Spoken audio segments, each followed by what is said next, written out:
বিসমিল্লাহ বলে শুরু করছি আজকের মজার গল্প। একটা গরম দুপুরে এক বোকা বিড়াল খুঁজছিল ঠান্ডা একটা জায়গা। সে দেখে একটা সিংহ ঘুমাচ্ছে গাছের নিচে। বিড়াল ভাবে, সিংহ তো রাজা, ওর পাশে থাকলে নিশ্চয়ই ঠান্ডা লাগবে। সে আস্তে করে সিংহর পাশে গিয়ে বসে পড়ে। হঠাৎ সিংহ উঠে পড়ে আর চিৎকার করে, কে আমার পাশে? বিড়াল ভয়ে কাঁপতে কাঁপতে বলে, আমি ঠান্ডা খুঁজছিলাম রে ভাই। সিংহ হেসে বলে, ঠান্ডা চাস ঠিক আছে, কিন্তু রাজা ঘুমাচ্ছে, বিরক্ত করা মানা। বিড়াল পালিয়ে গেল আর কখনো গরমে সিংহর পাশে বসার সাহস করল না।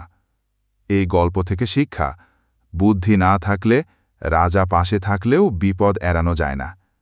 গল্প যদি ভালো লাগে তাহলে অবশ্যই লাইক দিও, আর এমন মজার গল্প পেতে আমাদের চ্যানেল চরল গল্পভার্সকে সাবস্ক্রাইব করতে ভুলে যেও না।